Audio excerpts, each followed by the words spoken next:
There is a battle inside.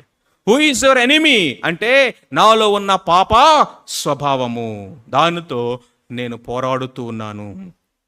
రెండవది, లోకములో ఉన్నటువంటి ఈ యొక్క వ్యర్థత ఏదైతే ఉన్నదో, లోకములో ఉన్నటువంటి ఆచారాలు, లోకములో ఉన్నటువంటి కట్టడలు, లోకములో ఉన్నటువంటి మర్యాద, ఈ లోకములో ఉన్నటువంటి సాతాను చేత ఇన్ఫ్లుయెన్స్ చేయబడినటువంటి ఆ యొక్క ప్రపంచము ఏదైతే ఉన్నదో అది కూడా మనల్ని ఇన్ఫ్లుయెన్స్ చేస్తూ ఉంటుంది.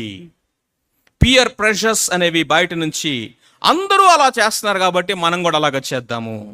ఇశ్రాయేలు ప్రజలందరూ కూడా కట్టుకొని వచ్చారు సమూయేలు దగ్గరికి. ఏంటయ్యా అంటే, మాకు ఒక రిక్వెస్ట్ అన్నారు. ఏంటి మీ రిక్వెస్ట్ అంటే, మాకు కూడా రాజు కావాలి అన్నాడు. మీకు రాజు కావాలా? ఎందుకు వచ్చింది అసలు మీకు ఈ తలంపు అంటే, వాళ్ళు చెప్పింది ఏంటో తెలుసా? సకల జనుల మర్యాద చొప్పున మాకు కూడా రాజు కావాలి.